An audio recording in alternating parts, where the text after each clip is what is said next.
Hello everyone, welcome back to my channel. It is time to pick some more books. So I have the infamous jar again, and I'm thinking I need to start giving this jar a name since it seems to be my co-host, and maybe some googly eyes. But you'll notice that this is a little more full than it was last time, and that is because I actually went through, I had, was it about 9 boxes and 5 Rubbermaid totes of books in my mom's basement that I had just stuck there because I had no room for them over here. And so I actually went through them and I pared them down. I'm going to be unhauling quite a few of them. And a lot of them were books that I had from, when I was in high school and things like that, and things that I just know I'm not going to read. But there were quite a few books in there that I do want to try reading. And so I wrote them all down and put them in here as well. So I might have to go over to her basement and find the book. Thankfully, she lives on the same yard as me. So if I end up picking one of those. I also now cannot rely on any of the colors other than the blue. The blue is still always nonfiction, but the other colors have now all gotten mixed up because I ran out of colored papers for some of the things. And I think my white is still all kids' books because I didn't use any white for the adult books. So that's where we're at with this lovely jar. And I'm going to pull a new nonfiction and a new fiction out of it. So let's see what we get. Stir it up good. So I've stirred it up quite a bit when I put the new ones in, so that I wouldn't just have only the new ones on the top. And so let's see, what do we get? This is a nonfiction. It is King of the Cowboys. Now, I just read a cowboy one, so I think I'm going to pick a different one just because I want to mix it up a little and not always just read the same topic. So, as I have so many topics that I can read. Oh, what's this one? Okay, this is The Canterbury Papers by Cole Healy. I don't recognize that one, so we will have a look at it. I will try and find it, and let's find a nonfiction. Nonfiction? Here's a nonfiction, I think. Yep, this is blue. This one is On Writing Well. Okay, so it's a writing book, which is fitting since I've been doing so much writing lately. So I will go find those 2 books and I will be right back. Here are the books. So let's talk about the nonfiction one first. This is On Writing Well by William Zinsser. And this is actually about writing nonfiction, which could be kind of interesting for me right now because even though I've been focusing on my fiction work, I am planning a memoir about us starting the horse sanctuary, or the pony and donkey sanctuary, and kind of our life as my sister and I being 2 single women who decided to start running a ranch together, and eventually it turned into a sanctuary and all that sort of thing. So I wanted to kind of write a bit of a memoir of that. This is our 5th year anniversary as the sanctuary, and we've been planning to write something about our adventures. He started in 2007, so as when we bought the farm, and so it's been, what would that be now, 2017, oh my gosh, 14 years. It's been 14 years that we've been out here on the farm. So we've been talking about this for probably the last 10 years, that it would be fun to write something like that. So this might actually help with inspiring me to get working on that as well, because that's something that I would really like to get done in the next year or so. And then because it'll be kind of a history of how we ended up starting the sanctuary, I would like to, sell it to raise money for the sanctuary. So that could come in handy. So I will read that one. And The Canterbury Papers is by Judith Cole Healy. This one was published in 2004. And it's one of the ones that belongs to my sister that's on the shelves. And like I said, in the past videos, I put all of the books that are on the shelves into my bin so that I could have a look at all of them. And then if it turns out to be one that I don't like in DNF, then I'll hand it off to her and she can decide. So, but this one looks super interesting. It is set in medieval England and France.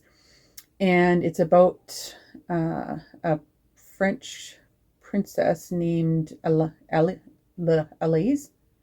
I'm not French. I have a hard time speaking French. Alaise, I think. And that's probably how I'll read it anyway.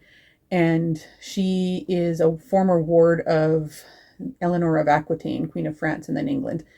And I guess apparently she goes looking for retrieving some letters that are hidden in the Canterbury Cathedral for Eleanor. And Eleanor promises to reveal a long-held dangerous secret involving her. And so she agrees to the bargain, but then while she's trying to do this, it looks like she gets abducted.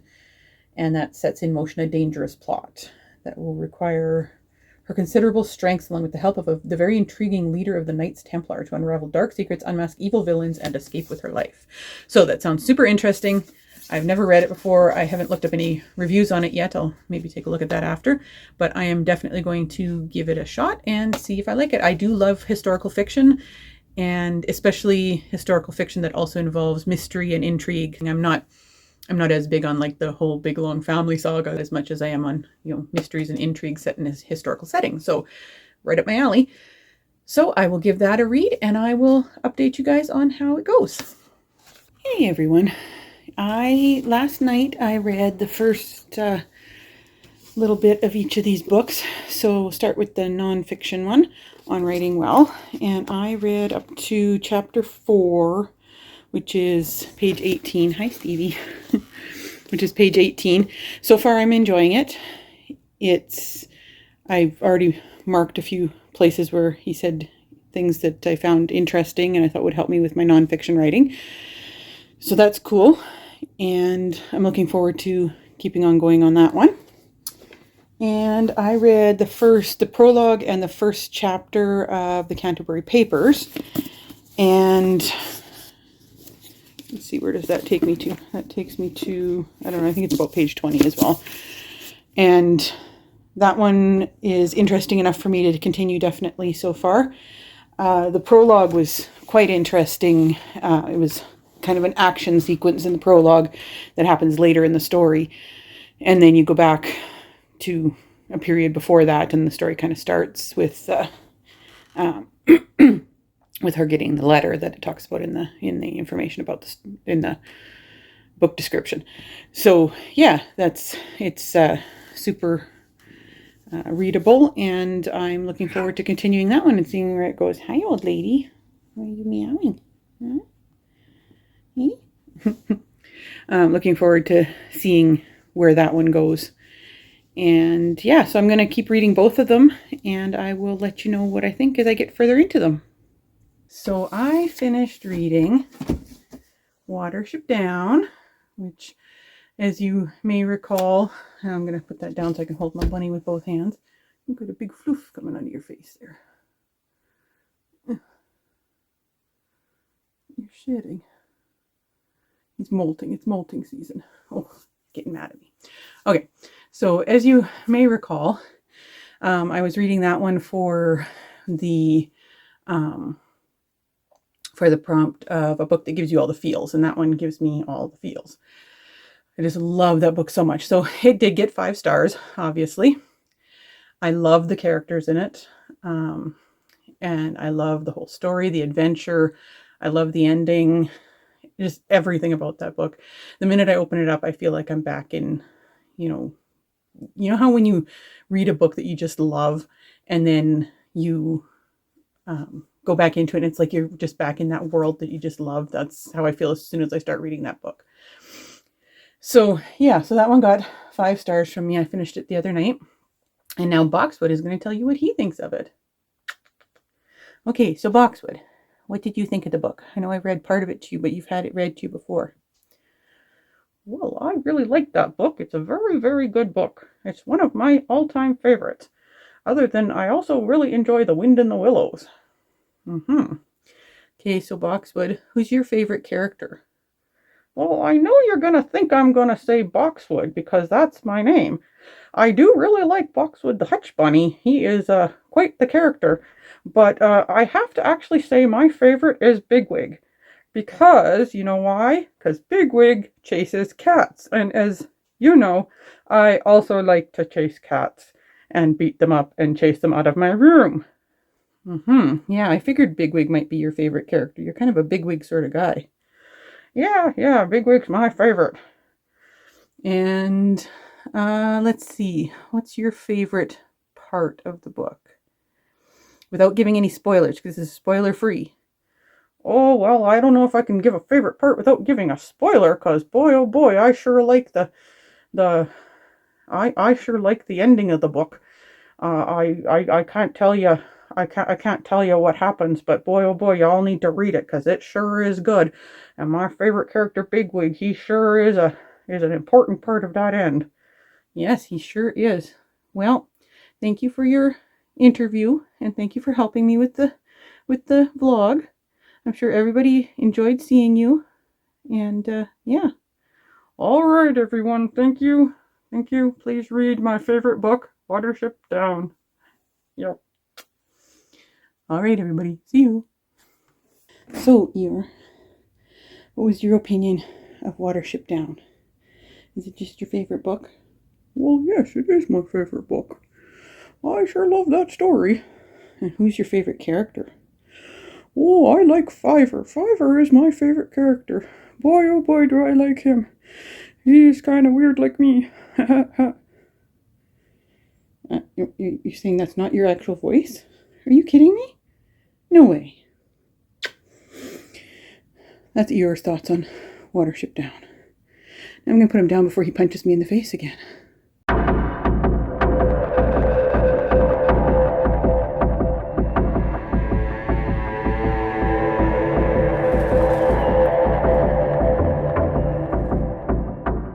Time for a little update. So I have been reading the writing book on writing well, and I have gotten to page 62, and I'm finding it quite good so far. I have obviously been marking things. I've been annotating this one because I'm in the process of working on a nonfiction book, which isn't my forte. I normally write fiction. So I've been getting some good advice from this one. I would say I'm really enjoying the advice. I don't mind the author's voice. I'm finding it a little bit, some of it is a little bit out of date. His examples, although they are good examples and they really, make sense, when he's talking about, flowery speech and, especially like in politics and things like that. His examples are from like the 60s and 70s, a lot of them, because this is it's a 25th anniversary edition. And this particular one came out in 2001. So it's, yeah. So even, this is the 25th anniversary edition. It came out in 2001. We're in 2024 now. So it's almost time for a 50th anniversary edition. So I guess that explains it. But I am finding it very useful. I'm getting lots of good advice from it on ways to write nonfiction in a way that your readers are going to want to read it. So I'm really enjoying that one so far. And I also made quite a bit of progress in the Canterbury Papers by Judith Cole Healy. I am now, where am I here? I'm on chapter 6, which is page 69. So far, I'm kind of neither here nor there about it. The action, I think, is going to start picking up here pretty soon. But what I'm finding with this one is that I read a lot of historical fiction because I also write historical fiction. So one thing that really strikes me is when something seems out of place and puts me out of the story. Specifically speaking of like wording and stuff that's too modern, that sort of thing. And that's the one thing that I'm finding with this. That's what I marked here Now, granted, in 60 pages, it was only 5 spots, but I find that in historical fiction, I find when something like that takes you out of the story, it's a little bit, it's jarring. So like, for example, the one that I thought was kind of the biggest one was the first one that I found on page 29. And she's talking about this one knight that's coming with her, and she refers to him as a grizzly old timer. And to me, old timer is just way too modern a term. You know, and there's a few kind of like that in here. Like, she's talking about a memory from when she was a child of this young orphan kid that was with them for a while, learning with the princes and stuff. And she refers to him as a runt and as a pipsqueak. And to me, runt and pipsqueak especially, are kind of too modern. Here's one here, the last one that I marked on page 64. She says that he had 3 or 4 men striding with him while he spit out rapid fire orders or comments in that staccato voice. And to me, rapid fire is not a term that I would expect from the 1100s.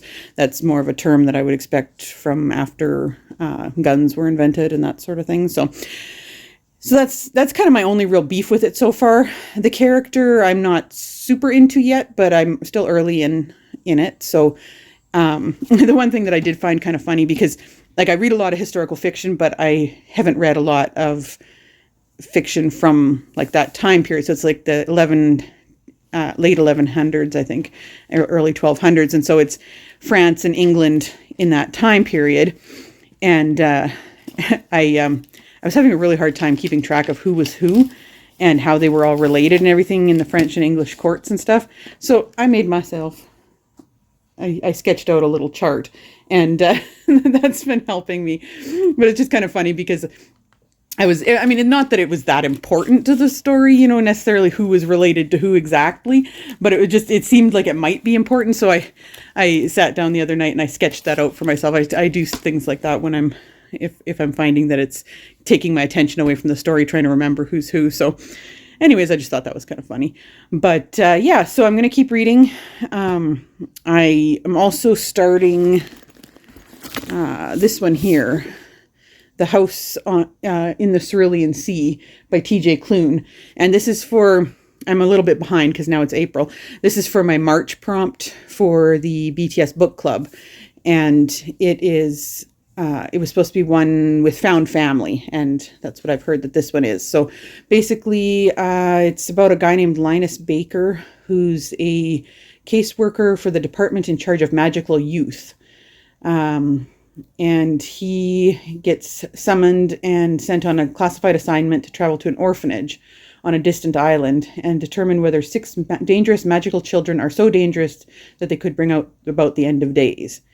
And so then he gets to the island and he meets the master of the orphanage, Arthur Parnassus.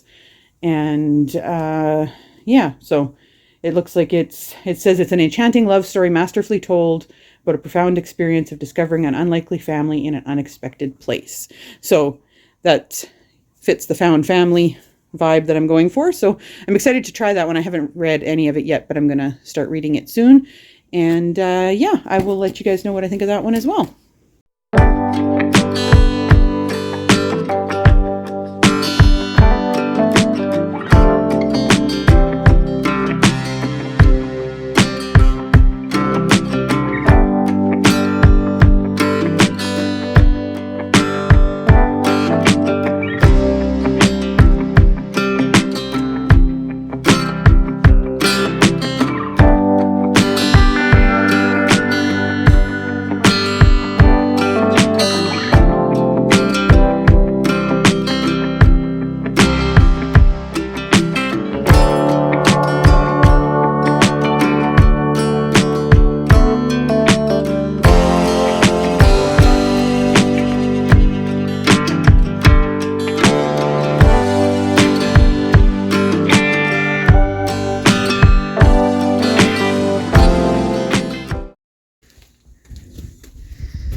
Howdy. Howdy. Oh, you got the sneezes. Freckles, what are you doing? Huh? Oh, so silly. Hi, Howdy. Oh, Howdy. Time for a little update. I have been reading this one that I mentioned last time, The House in the Cerulean Sea by T.J. Klune. And I have actually gotten quite far so far. I'm on chapter 8, which is page 126. And I'm really enjoying this one. I love his writing style. So basically, this story is about a guy named Linus Baker, and he is a caseworker for the department in charge of magical youth in this world. And he is he's 40, he lives alone with just a cat. And that's all his life is work. And he gets suddenly called in by extremely upper management to go on a special mission, which is to go to this island where there are problematic children in one of the magical department's orphanages. And so when he gets there, he has no idea what he's in for. And he meets the children, who are a variety of very interesting characters. And he also meets the headmaster of the orphanage, whose name is Arthur Parnassus. And he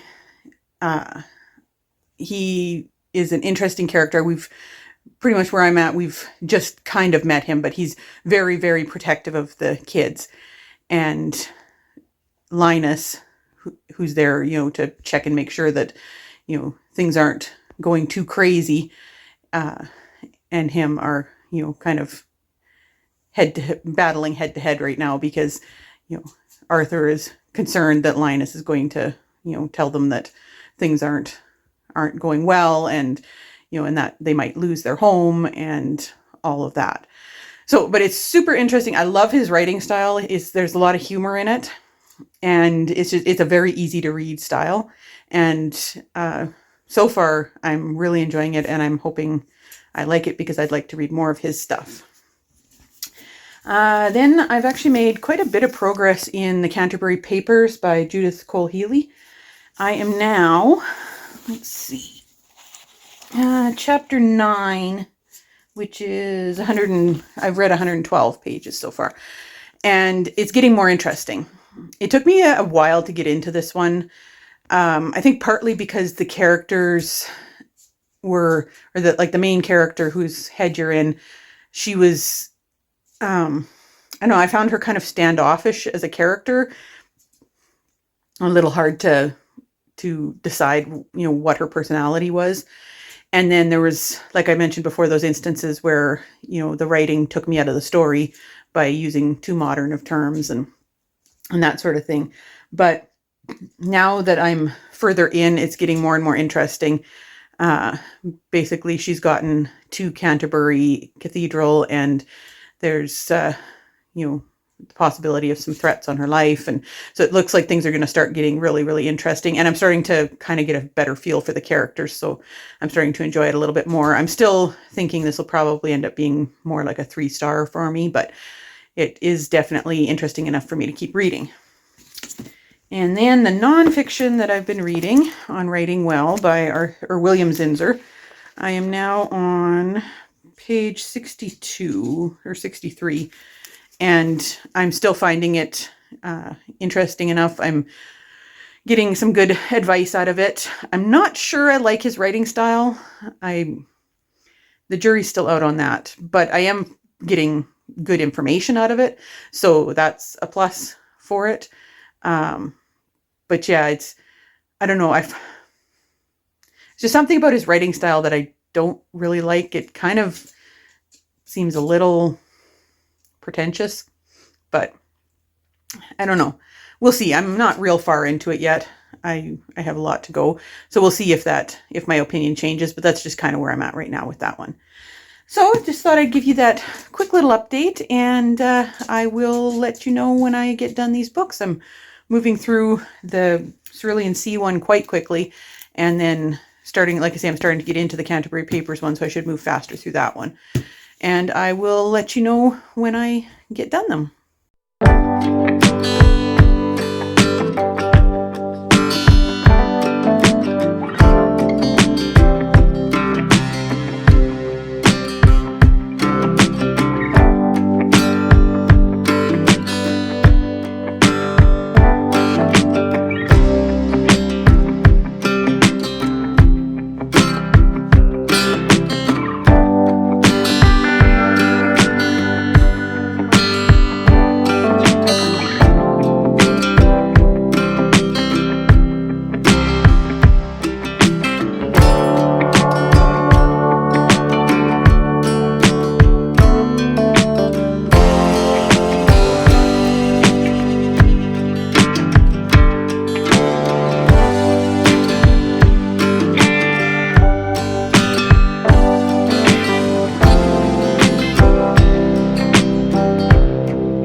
wrap things up. So I finished reading both of these books, which were the ones out of my jar. So I will tell you about them. First of all, I also want to tell you I finished this one as well. This is The House in the Cerulean Sea by T.J. Klune. And I loved this book. It was so good. I actually cried a few times. I laughed quite a lot. It was very heartwarming. This book it's found family, it's heartwarming. There's a male-male romance. It's so good. I just love this book so much. So there is a second one coming out in July, I believe. So that is going to be on my list to read as soon as it comes out. I also put a bunch of his other books onto my TBR. This was the first one that I had read and really, really, really liked it. So this was definitely 5-star for me. This was the one that I was reading for the BTS Book Club Challenge this was the one for March, which was a book with found family. So very, very good. I highly recommend that one. Now on to the two that I read out of my Reader Unhaul It jar. Okay, On Writing Well by William Zinsser. So this book was basically a nonfiction text on how to write nonfiction. And as you can see from the stickies, I got a lot of good information out of it. I have lots of places in here where I highlighted and everything. It got 3.5 stars from me because, and I'm going to keep it and I'm going to use a lot of the information that I learned. But the author's voice drove me nuts. He came across as quite pretentious to me, and it was like he seemed to have this, how would I put it? Kind of like almost like an inferiority complex when it came to nonfiction. Like he was constantly going on about how, you know, reasons why nonfiction is considered literature and all that kind of thing, which I agree. There's lots of excellent nonfiction. I love reading nonfiction, as you guys all know. But he just kept on like, just kind of, it was like you're being browbeaten with the fact that nonfiction was important. And I don't know, I found his voice, if it had been maybe like, this book was like 300 pages. If it had been maybe 50 or 100 pages shorter, I might not have gotten quite so annoyed with his voice by the end. But I don't know. There was parts where you could tell it was like he was trying to be funny, but his humor just didn't work for me. And like there was one section, I didn't mark it down, but where he was talking about how, as a nonfiction writer, you have to, pay attention to all the facts and, people can tell you if you got something wrong, but when you're writing fiction, you're making it up. So it doesn't really matter. You basically get off scot-free. And I'm thinking like, dude, have you ever written historical fiction? I write historical fiction. And believe me, there will be people who will tell me if I get the history wrong. Like, anyway. But, yeah, anyways, aside from that, I did get a lot of really good information out of it that will help me with the nonfiction book that I'm starting in on working on writing. So I definitely liked the information. Not so much cared for the author. I probably won't read any more of his books, but I will keep this one because I did get lots of good tips out of it. So that one got 3.5 from me. And the other one that I read for the Read It and Unhaul It was this one here, The Canterbury Papers by Judith Cole Healy. So it was published in 2004 and was her first novel. So I don't know what her future novels ended up being like, but this one ended up getting 3 stars from me. It was an interesting story, an interesting concept, set in the 1200s or early 1200s. I think it actually was set in 1200, and it was about the French and English courts, and specifically about Princess Alais, I believe is how you say her name. And it was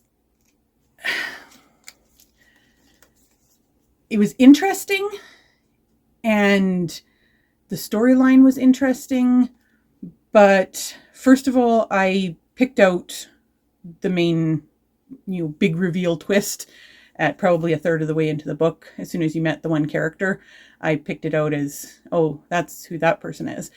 So that was one of the things. But I've read a lot of mystery thrillers, and that, so not everybody might find that super easy to figure out, but I did. The other thing that I found with this one, and I marked them in a few places, it wasn't a ton of places, but there was just enough places that pulled me out of the story where she used language that wasn't from the 1200s. And being that I read and write a lot of historical fiction, I'm kind of sensitive to that. So it did pull me out. The one in particular that really got me was at the end of, it was near the end of the book, when she says that basically that the Queen had been held incommunicado for nearly 15 years.